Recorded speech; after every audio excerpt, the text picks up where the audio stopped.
Naniji, Naniji, it's story time. What will you tell us today? Today, children, let's hear the story of a great king from 12th century India, PrithviRaj Chauhan, who was born to the King of Ajmer, Raja Somaishver Chauhan. It's said that at the time of the birth of this great king-to-be, it was prophesied that this child would grow up to rule over a big chunk of land, and hence the child was named PrithviRaj. Growing up in a royal household, PrithviRaj learned the fine skills of administration and the art of warfare, mastered 6 languages, and was particularly proficient in archery. Following the untimely death of his father, PrithviRaj stepped up and held firm the reins of the Kingdom of Ajmer when he was as young as 11 years old. PrithviRaj fought and won many battles during his reign, but it was his rivalry with Muhammad Gory that's the most remembered. PrithviRaj first faced him when Gory invaded the area next to modern-day Bathinda. On learning of the invasion, PrithviRaj marched with his army to the region. PrithviRaj was decisively victorious in the battle that ensued.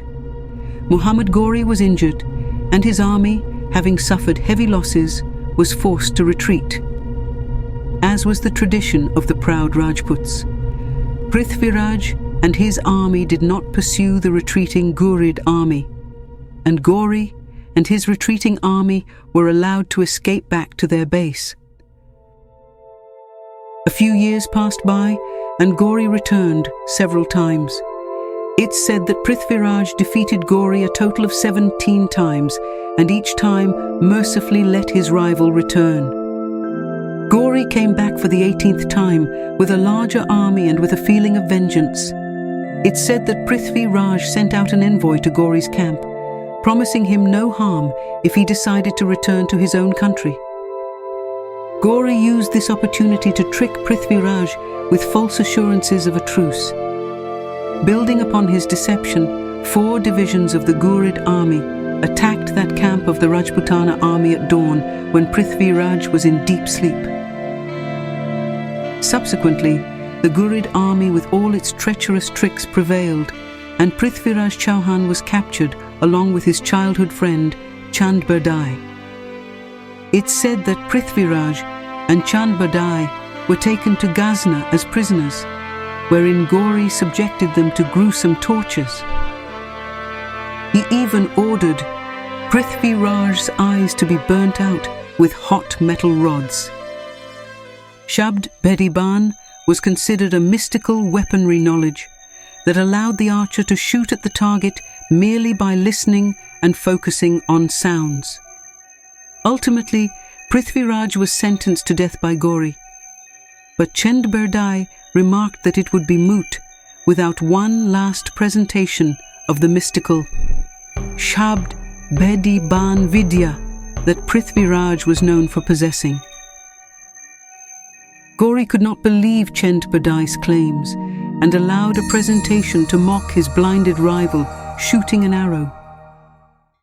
Chand Bardai initiated the presentation with the doha, 4 बांस 24 गज अंगुल अष्ट प्रमाण ता ऊपर सुल्तान है मत चूके Chauhan, implying the direction and distance of where the Sultan was seated and urging the Chauhan king to not miss his mark. Legend has it that Gory roared to order PrithviRaj to demonstrate his skill, and the great Chauhan king let go of his arrow, not aiming at the target, but at Gory himself. The arrow slayed Gory, and finally, PrithviRaj Chauhan had prevailed. Chand Bardai stood watching, crying with the joy of a satisfaction long sought. Chand Bardai and Chauhan did not wish to die at the hands of foreigners, and thus the 2 childhood friends, with their hearts filled with emotion and satiation, stabbed each other, closing the story of this great king of India forever. Till date, PrithviRaj Chauhan is highly revered, and his name continues to inspire, even after centuries of foreign rulers and their efforts to diminish the characterization of great heroes of India. Bye-bye, kids. Subscribe to our channel Namaste Nani to hear more beautiful tales of culture.